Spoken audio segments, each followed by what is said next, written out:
Halo teman-teman, perkenalkan nama aku Selasa Ningrum. Jadi kali ini aku akan membahas dan mempraktikkan langkah-langkah penyelesaian tugas PJBL mata kuliah aplikasi komputer program studi manajemen Universitas Tidar. Nah, jadi mulai dari soal yang pertama yaitu hitunglah jumlah karyawan pada Departemen Legal yang memiliki tingkat kepuasan kerja sangat tinggi tetapi juga memiliki tingkat stres yang tinggi.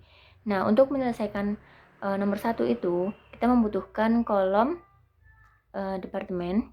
Di sini kita bisa rubah warnanya dulu supaya lebih mudah. Lalu tingkat stres dan tingkat kepuasan kerja. Nah, di sini kita menggunakan rumus count if. Itu sama dengan count if dalam kurung. Count if dalam kurung. Kenapa menggunakan count if tambahan s? Karena kita memiliki 3 kategori yang akan digunakan. Yang pertama yaitu departemen. Nah, di sini tuh kita menggunakan tanda pemisah sesuai dengan yang diperintahkan dari Excel kalian masing-masing karena di setiap device itu berbeda ya teman-teman. Kita menggunakan koma. Kriteria pertama yaitu divisi legal. Kalian bisa tuliskan legal di sini ataupun klik sel yang bertuliskan legal. Selanjutnya tingkat kepuasan kerja tinggi yaitu 5. Selanjutnya tingkat stres yang juga tinggi. Tingkat stres yang juga tinggi yaitu 1. Nah, enter. Sama dengan 25. Nah, jadi bisa kita simpulkan bahwa jumlah karyawan pada Departemen Legal yang memiliki tingkat kepuasan kerja sangat tinggi tetapi juga memiliki tingkat stres yang tinggi yaitu 25 orang. Untuk soal yang pertama sudah selesai ya teman-teman. Selanjutnya untuk soal yang B atau yang kedua, kita ada gunakan variabel marital status untuk menganalisis rata-rata pengalaman kerja pada setiap kategori status pernikahan. Tentukan kategori rata-rata pengalaman kerja tertinggi dan kategori dengan rata-rata pengalaman terendah. Nah, di sini kita menggunakan bantuan pivot table ya teman-teman. Sebelum itu kita blok dulu semua kolom, lalu baru kita klik pivot table pada insert ini. Nah, karena kita menggunakan sheet yang sama, jadi di existing worksheet. Kalau kalian di sheet yang berbeda, bisa di new worksheet ya teman-teman. Nah, sudah muncul seperti ini, kita bisa klik marital status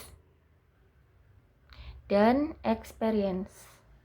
Nah, untuk experience-nya kita rubah ke rata-rata ya teman-teman, karena diminta untuk mencari rata-rata pengalaman. Kalau sudah seperti ini, kita oke-kan. Nah, karena kita diminta untuk mencari pengalaman tertinggi, kita menggunakan rumus max, yaitu max, enter. Lalu untuk yang terendah kita menggunakan rumus min.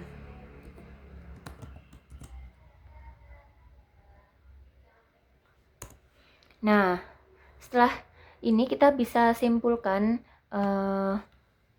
jadi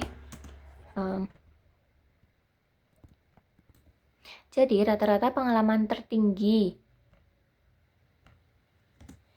yaitu without, dan kategori dengan rata-rata terendah yaitu single. Nah, single, maaf. Oke, untuk nomor 2 juga sudah selesai ya teman-teman. Kita bisa pindah tabel kita dengan menyamakan tinggi dan lain-lain. Nah, untuk nomor 2 sudah selesai teman-teman.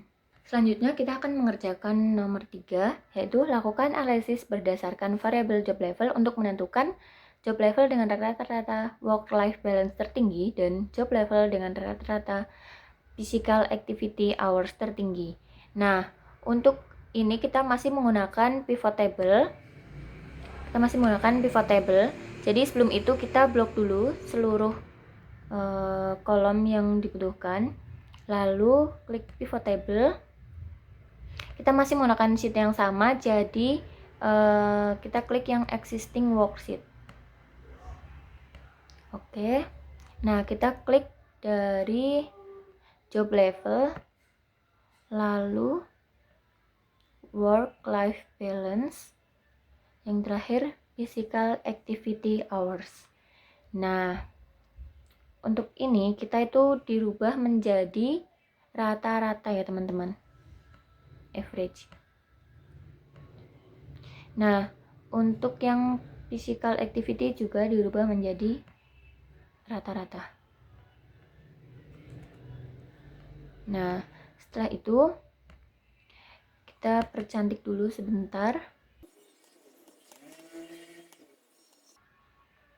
Nah, setelah seperti ini kita diminta mencari work-life balance tertinggi dan physical activity hours tertinggi. Kita masih menggunakan rumus Max ya teman-teman.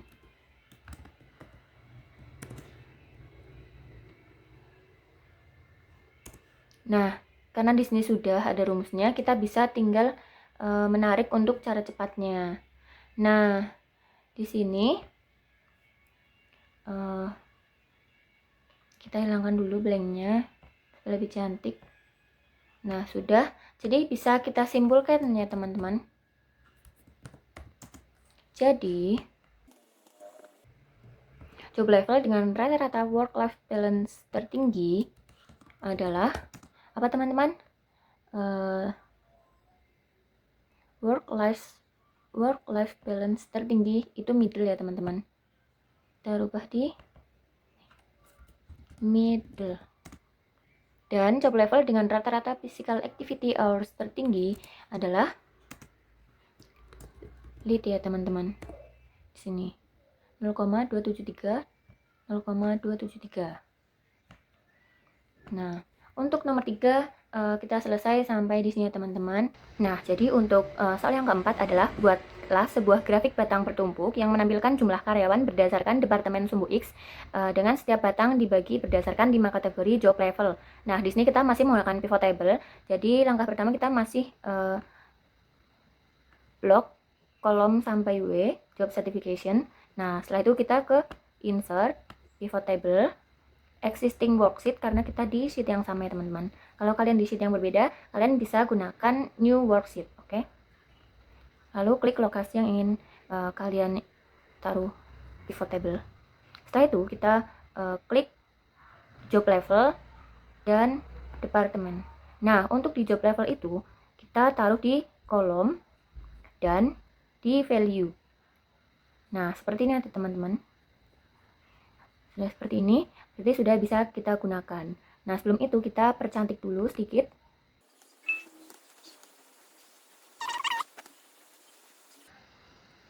Nah, jadi kita setelah ini diminta untuk membuat grafik batang bertumpuk. Untuk membuat grafik batang bertumpuk, kita menggunakan insert juga, klik insert. Lalu di sini ada pivot chart.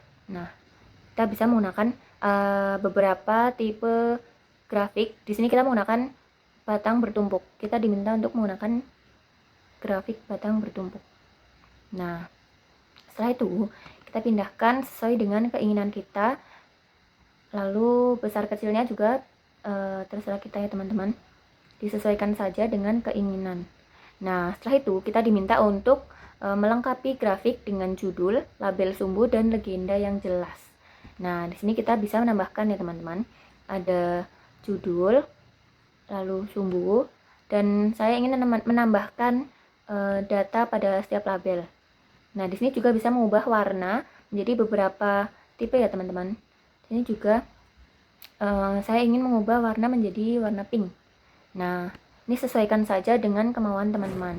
Di sini kita mengubah judul sesuai dengan keinginan kita. Kita rubah menjadi jumlah karyawan berdasarkan departemen. Nah, setelah itu kita rubah juga sumbunya, nama sumbunya,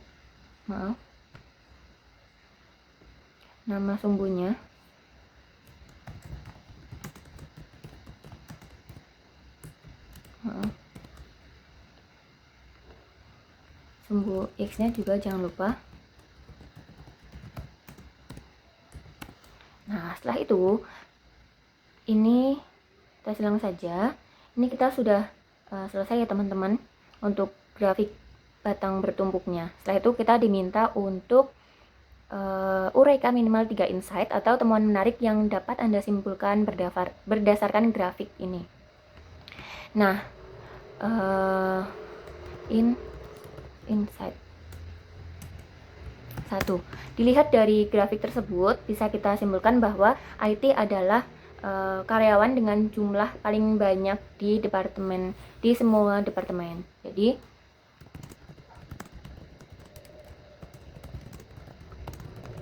IT adalah karyawan dengan departemen dengan jumlah karyawan terbanyak. Nah, selanjutnya nomor 2 itu bisa kita lihat di sini juga HR adalah departemen dengan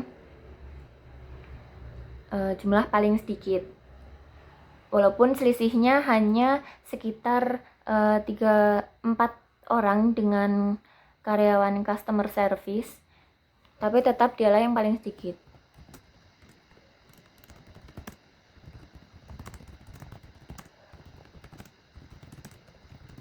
Nah, mengapa IT tadi itu terbanyak? Kemungkinan besar adalah perusahaannya itu berfokus pada bidang teknologi, atau teknologi itu memegang peran penting dalam perusahaan tersebut. Jadi membutuhkan tenaga kerja yang profesional, yang berpengalaman, sehingga di sini juga job levelnya paling banyak itu dari senior dan middle.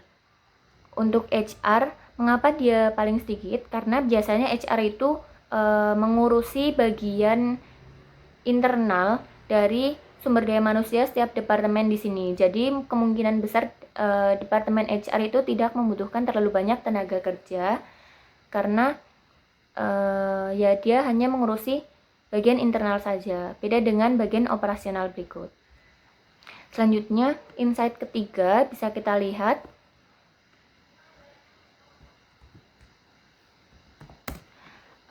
Di sini yang terbanyak kedua adalah departemen finance ya teman-teman.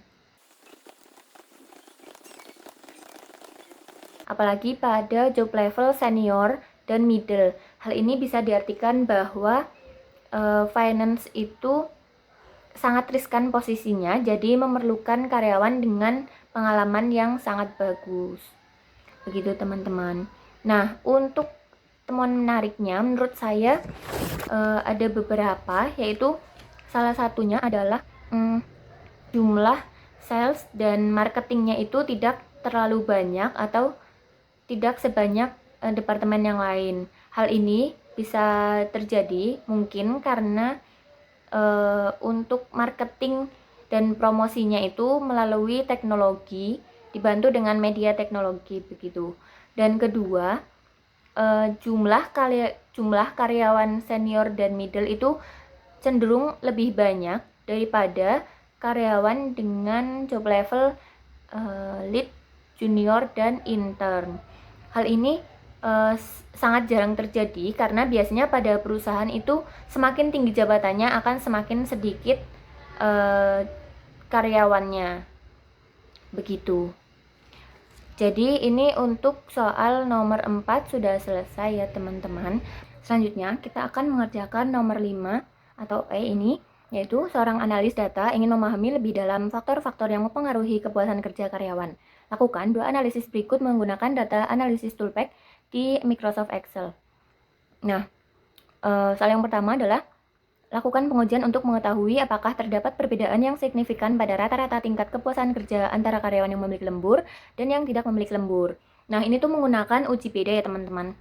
untuk mengerjakan soal nomor 5 kita membutuhkan kolom have OT atau overtime. Jadi mereka memiliki lembur atau tidak begitu. Nah, kita bedakan dulu warnanya, dan kepuasan kerja juga kita bedakan lagi warnanya. Nah, untuk memudahkan kita bisa menggunakan filter ya teman-teman.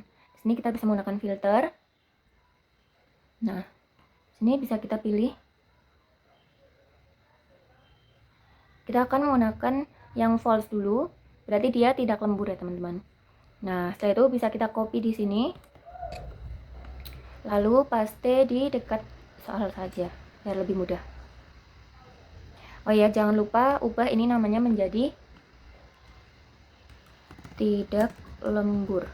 Nah, setelah itu kita rubah filternya menjadi true atau lembur.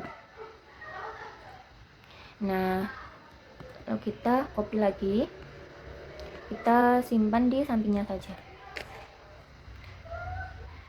Setelah itu kita hilangkan filternya teman-teman. Nah, sudah. Jangan lupa diubah judulnya menjadi lembur. Oke, setelah itu kita membuat data analisisnya ya teman-teman. Di sini kita klik data, lalu kita ke data analisis. Nah, di sini itu ada beberapa yang tidak memiliki data analisis. Nah, itu bisa dicari di pengaturan Excel. Kalian tenang aja. Selanjutnya kita pilih, karena ini ujian beda, jadi kita memilih yang ini, di test to sample assuming and equal variance. Setelah itu kita blok untuk variabel range, satu range-nya itu kita blok yang ini. Nah, ini sudah ya teman-teman. Selanjutnya yang range 2 itu blok yang ini. Lalu karena kita memiliki judul di sini, kita klik labels. Lalu output range-nya kita juga di sampingnya saja. Nah, sudah. Kita bisa mempercantik dulu. Sudah. Lalu nah, sedikit dilebarkan.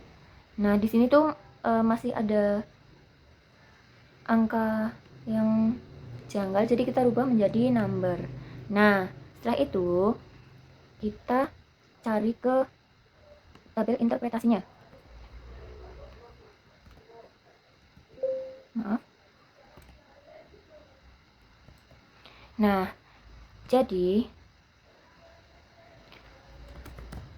setelah ini bisa kita simpulkan ya teman-teman. Di sini tuh pi-nya kurang dari 0,05. Nah, di sini tuh 0,00 ya teman-teman. Jadi, jika pi-nya itu kurang dari 0,5, maka ada perbedaan yang signifikan antara karyawan yang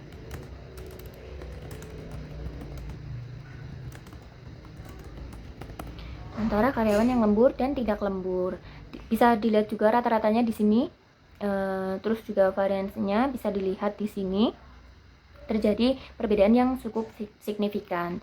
Jadi begitulah soal nomor 5. Untuk yang A. Selanjutnya yang B. Lakukan pengujian apakah terdapat hubungan antara beban kerja dan tingkat kepuasan kerja karyawan. Nah, untuk hal ini kita membutuhkan kolom beban kerja dan kepuasan kerja. Beban kerja di sini adalah workload. Nah, di sini bisa kita rubah dulu warnanya. Dan job certification. Nah, jadi workload-nya ini di copy, taruh di samping sini.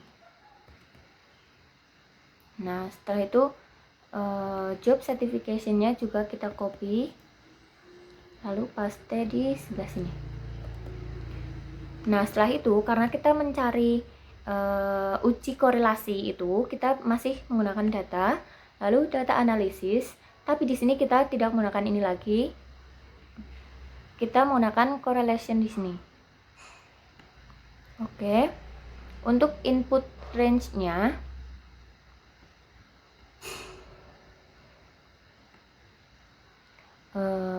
sebentar.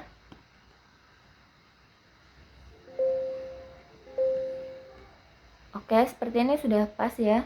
Kita okekan saja. Nah ya. Jadi kita percantik dulu.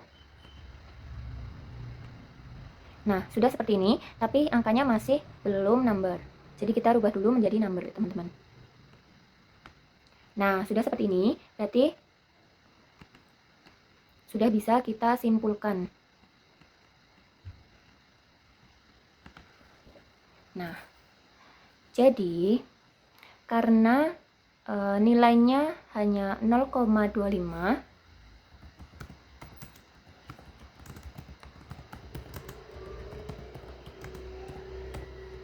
sekitar 0,25, dan ini berarti hubungannya adalah apa, teman-teman? Berbanding terbalik atau negatif. Di mana apa? Ketika workloadnya meningkat, maka kepuasan kerjanya menurun.